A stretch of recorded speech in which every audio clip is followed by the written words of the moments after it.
Hey everyone, welcome back to my channel. तो मैं आज आपको इस वीडियो में ये बताने वाली हूँ कि नालंदा ओपन यूनिवर्सिटी का असाइनमेंट किस तरह से लिखना चाहिए और किस तरह से क्वेश्चन पूछे जाते हैं, कितने क्वेश्चन आपको अटेम्प्ट करने हैं।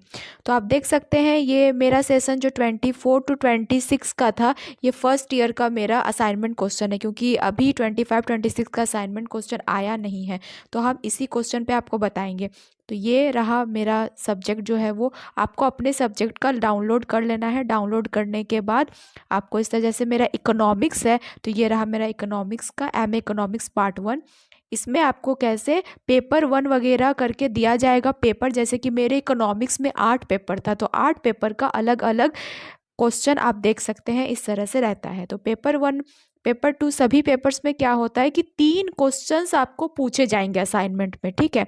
आपको इनमें से केवल 2 का ही आंसर देना है। देखिए यहाँ लिखा है आंसर एनी 2 क्वेश्चन। सभी प्रश्न 10-10 अंकों के हैं, यानी इन तीनों में से आप जिस क्वेश्चन को सबसे अच्छी तरह से लिख सकते हैं, जानते हैं, उसी क्वेश्चन को आपको अटेम्प्ट करना है। तीनों में से कोई भी 2 क्वेश्चन को आपको अटेम्प्ट करना है।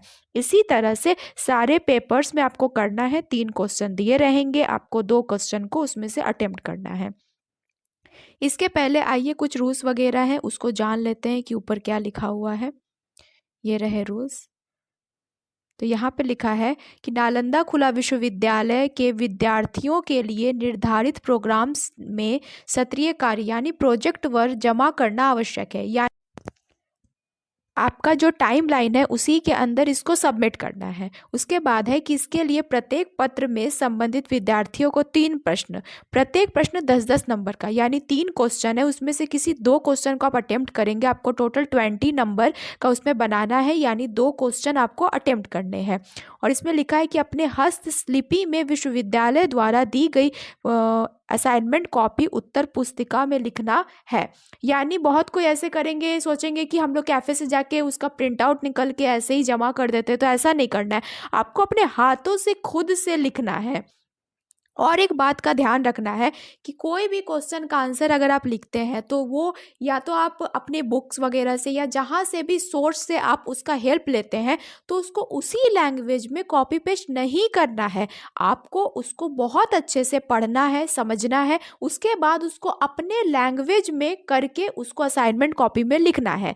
ये क्लियर यहाँ पे लिखा गया है कि नकल करने पर उनकी उत्तर पुस्तिका का मूल्यांकन नहीं किया जाएगा। साथ ही नियमानुसार विश्वविद्यालय उनके विरुद्ध अलग से भी सख्त कार्यवाही कर सकेंगे। ऐसे भी हम लोग जो भी एग्ज़ाम वगैरह देते हैं उसमें लिखा जाता है कि अपने लैंग्वेज में लिखे। तो आपको क्वेश्चन पढ़ना है, उसके आंसर को जहाँ से भी आप खोजना चाहे, बुक से या फिर कोई भी सोर्स से खोज के उसको समझना है। उसके बाद उसको अपने लैंग्वेज में इस तरह से लिखना है कि सामने वाले को बहुत अच्छे से समझ में आ जाए। वैसे भी हम लोग पीजी के स्टूडेंट हैं तो हमें तो इलैबोरेट करने आना ही चाहिए। तो इस तरह से आपको बहुत अच्छे से क्वेश्चन का आंसर बनाना है। आगे यहाँ पे लिखा हुआ है कि जो असाइनमेंट कॉपी है उसका जो आंसर शीट होगा उसके साथ ना आपको इन्वेलप दिया जाएगा। जैसे मेरा टोटल पेपर 8 था, उसमें 8 पेपर के साथ साथ 8 असाइनमेंट कॉपी तो थे ही, उसके बाद साथ में एनवेलप दिए गए थे। एनवेलप में आपको क्या करना है, एनवेलप में आपको रोल नंबर लिखना है। देखिए यहाँ पे लिखा हुआ है कि नेम लिखना है अपना, अनुक्रमांक यानी रोल नंबर लिखना है और पेपर नंबर लिखना है। इतने सारे कुछ एनवेलप पे आपको लिखना है, ठीक है। उसके बाद है कि प्रत्येक पत्र के सत्रीयकार को अलग अलग लिफाफों में डालकर सील कर दे। आपको घर ही में उसको अच्छे से सील करके तब ले जाना है। और आपको सबमिट कहाँ करना है, तो हम बता दें कि जिस तरह जैसे आपका पेपर 1 का एग्ज़ाम है, तो आपको पेपर 1 के एग्ज़ाम के दिन पेपर 1 का जो आप असाइनमेंट बनाए हैं उसको एनवेलप में डाल के उसको सील कर दीजिएगा। एनवेलप पे नाम, रोल नंबर, पेपर नंबर लिख दीजिएगा। उसके बाद जिस दिन आपका पेपर 1 का एग्ज़ाम होगा उसी दिन पेपर 1 वाले असाइनमेंट कॉपी को आपको साथ में एग्जामिनेशन हॉल में ले जाना है। हॉल में ले जाके वहीं पे आपसे वह सबमिट लिया जाएगा। जो आंसर शीट रहेगा एग्जामिनेशन का वो और जो असाइनमेंट कॉपी है, उन दोनों को एक साथ वहाँ जो इन्विजिलेटर रहते हैं वो जमा ले लेंगे। तो आपको हर एक पेपर का अलग अलग दिन ले जाना है और अलग अलग लिफाफे में करके सील करके ले जाना है। यही सब इसमें लिखा हुआ था। और ये भी और एक बात आपको बता दें कि जो एसएलएम वगैरह होते हैं वो आपको पोस्ट ऑफिस में भेज दिया जाता है बाय पोस्ट। अगर आप बाय पोस्ट चूज़ करते हैं, जब फॉर्म भरने जाते हैं तब बाय पोस्ट भेज दिया जाता है। मेरा क्या हुआ था कि जब हम पोस्ट ऑफिस में पता किए तो मेरा कॉपी वगैरह नहीं आया हुआ था। तो बहुत दिन हो गए थे, तो मैंने फ़ोन करके वहाँ पे ऑफिशियल जो वेबसाइट पे नंबर दिया गया है नालंदा का, वहाँ पे मैंने कॉल करके पता किया। तो मुझे पता चला कि मेरा असाइनमेंट कॉपी वगैरह पहले ही 1 डेढ़ महीने पहले आ चुका है, लेकिन मुझ तक नहीं पहुँचा। तो मैं फिर से जाके जब इंक्वायरी की जाके पोस्ट ऑफिस में, तो पता चला कि हाँ, वो तो वहीं पे कब से रखा हुआ है। तो ये आपको जाके पता करना होगा, क्योंकि कई बार क्या होता है कि पोस्ट ऑफिस वाले भी घर तक नहीं पहुंचाते हैं।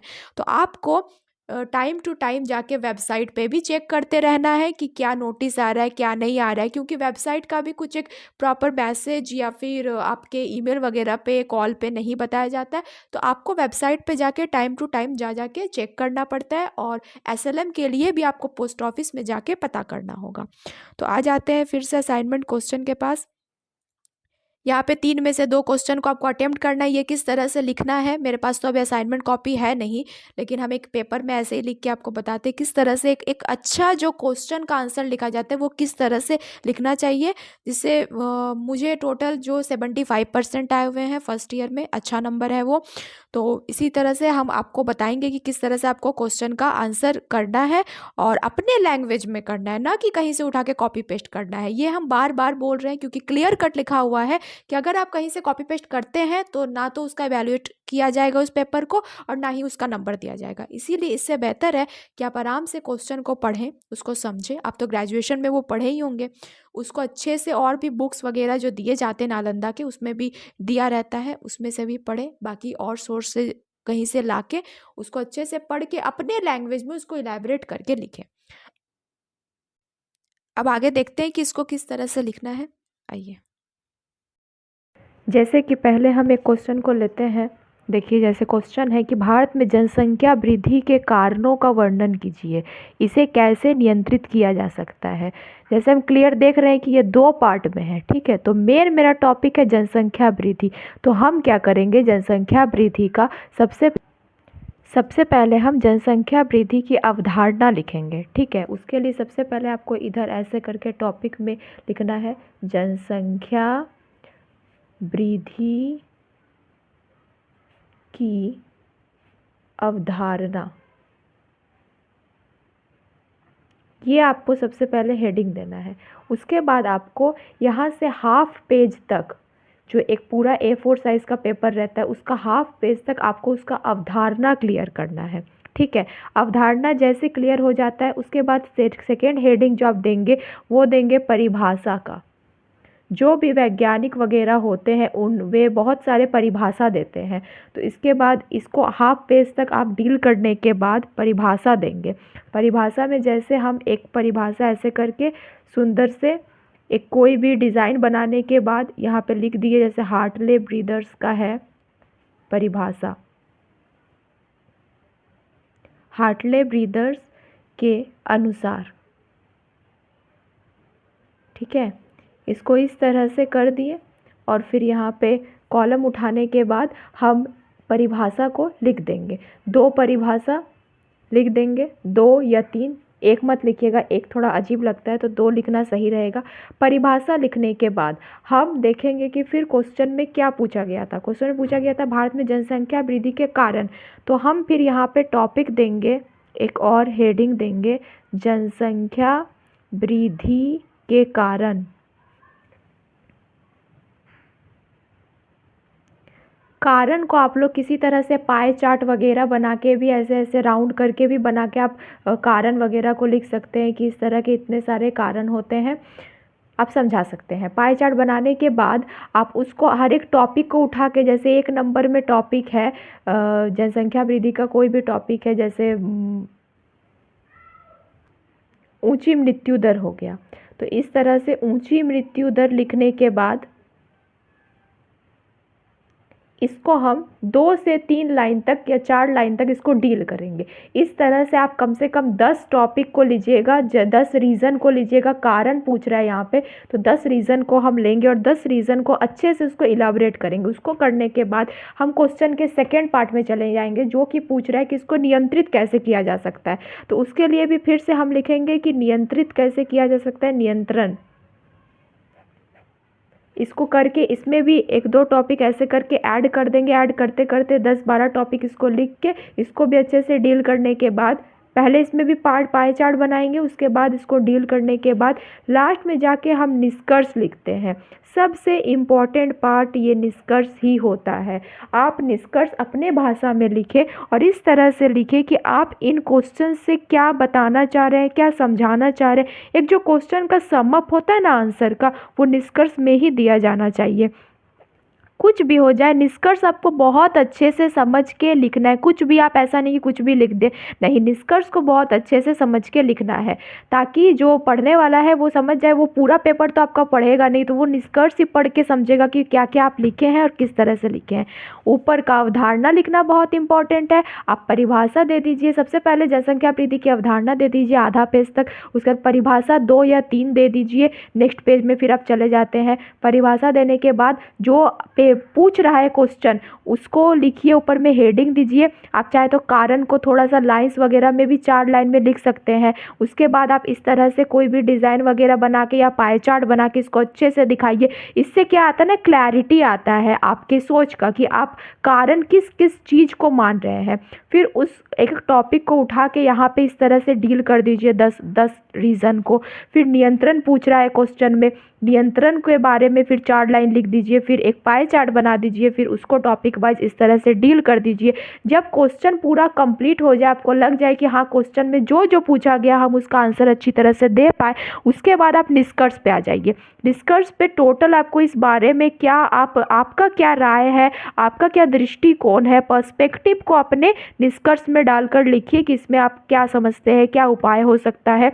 इन सब बातों को आपको अपने बारे में लिखना है कि आप इस क्वेश्चन से क्या समझे हैं, आपका पर्सपेक्टिव क्या है कि इसको कैसे सुधारा जा सकता है, कैसे नहीं, इसके बारे में लिखना है। तो एक क्वेश्चन लिखने का यही बहुत अच्छा एक माना जाता है कि ऊपर में अवधारणा बहुत इंपॉर्टेंट है और नीचे में निष्कर्ष।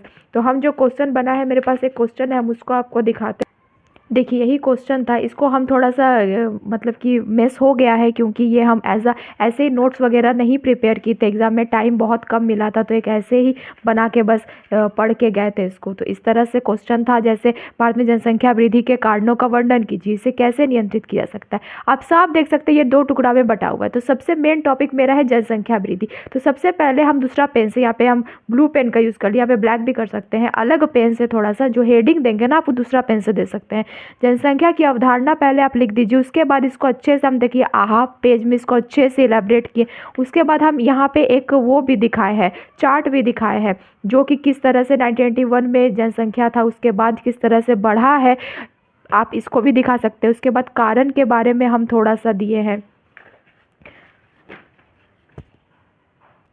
कारण को इस तरह से देखिए पाई चार्ट बना के हम इस तरह से दिखाए हैं। उसके बाद इस सारे टॉपिक्स को अच्छे से डील किए हैं, टोटल 7-8 टॉपिक या 10 भी आप ले सकते हैं। उसके बाद नियंत्रण कैसे करेंगे, नियंत्रण के उपाय दिए हैं, इतना सा नियंत्रण के बारे में लिखे हैं। फिर इसको भी इस तरह से बना के जो भी टॉपिक आएगा उसको आप टॉपिक को डील करते जाएंगे। इस तरह से पूरा डील करने के बाद लास्ट में जाके हम यहाँ पे निष्कर्ष देंगे। ये देखिए तो निष्कर्ष बहुत ही स्पष्ट होना चाहिए। देखिए हम क्या लिखे कि जनसंख्या वृद्धि को रोकना भारत देश में कठिन होता जा रहा है। भारत अब जनसंख्या की दृष्टि से विश्व का पहला देश बन चुका है, जो कि सामाजिक आर्थिक दृष्टि से काफ़ी बाधापूर्ण बात है। केवल कार्यक्रमों को लाने से नहीं, बल्कि उनका कड़ाई से पालन करवाना आवश्यक है तथा लोगों को जागरूक करना भी काफ़ी ज़रूरी है, ताकि लोग खुद के साथ से देश के बारे में भी सोच सके। साथ ही पढ़े लिखे लोगों को रूढ़िवादिता की भी खात्मा करना होगा, जिससे समाज सुधार पाए। इसमें मेरे हिसाब से जो था कि जो रीज़न है जनसंख्या बढ़ने का, बहुत सारे प्रोग्राम्स वगैरह को लाया तो जा रहा है, लेकिन गांव-गांव तक ये पहुंच नहीं पा रहा है। उसको पहुंचाना, उसको अच्छे से इम्प्लीमेंट करना इम्पॉर्टेंट है। तो इस बारे में ये मेरा पर्सपेक्टिव था, इसीलिए हम अपने पर्सपेक्टिव को निष्कर्ष के तौर पे यहाँ पे लिखे। तो ये रहा एक क्वेश्चन लिखने का तरीका। ये आराम से आपको 6 पेज में आ जाएगा। अब मिनिमम कोशिश कीजिए 6 पेज में लिखने का, मैक्सिमम 8 पेज में भी लिख सकते हैं, लेकिन टाइम वगैरह देखते हुए अपने राइटिंग का प्रैक्टिस करते हुए राइटिंग थोड़ा सा बड़ा रखिए, ठीक ठाक रखिए। मैं और आप लोगों को एक बात बता दूं कि अगर किसी भी क्वेश्चन में अगर डेटा पूछा जाए या फिर कोई डायग्राम बनाने के लिए पूछा जाए तो आप उसको ज़रूर बनाएंगे। क्वेश्चन में ऐसा कुछ लिखा नहीं रहेगा, लेकिन यहाँ पे देख सकते हैं आप, जैसे पॉपुलेशन के बारे में है तो यहाँ पे डेटा देना इंपॉर्टेंट था, इसीलिए मैंने डेटा प्रोवाइड किया। उसी तरह से अगर दूसरा क्वेश्चन देखें तो यहाँ पे ये वाला जो था, ये क्वेश्चन था कार्डोर सिद्धांत के बारे में, ठीक है। ये एक प्रिंसिपल है जिसमें हमको फोटो प्रोवाइड करना था और उसमें मैंने फ़ोटो प्रोवाइड किया। तो आप भी क्वेश्चन के अकॉर्डिंग अपना काम करेंगे। इसमें भी क्वेश्चन में गरीबी का दुष्चक्र रेखा के बारे में पूछा है, तो यहाँ पे दिखाना बहुत ज़्यादा इंपॉर्टेंट है, इसीलिए आप इसको डायग्राम के अकॉर्डिंग भी दिखाएंगे, डायग्राम बना के भी दिखाएंगे ताकि क्वेश्चन और अच्छे से क्लियर हो जाए। इस तरह से मैंने ये क्वेश्चन आपको बताया कि आपको किस तरह से लिखना है, क्या करना है। कोई असाइनमेंट में 3 क्वेश्चन आते हैं, 2 क्वेश्चन आप लीजिएगा, 1 क्वेश्चन छोड़ दीजिएगा। जो 2 क्वेश्चन आपको बहुत अच्छे से आप लिख सकते हैं उसी क्वेश्चन को लिखिएगा।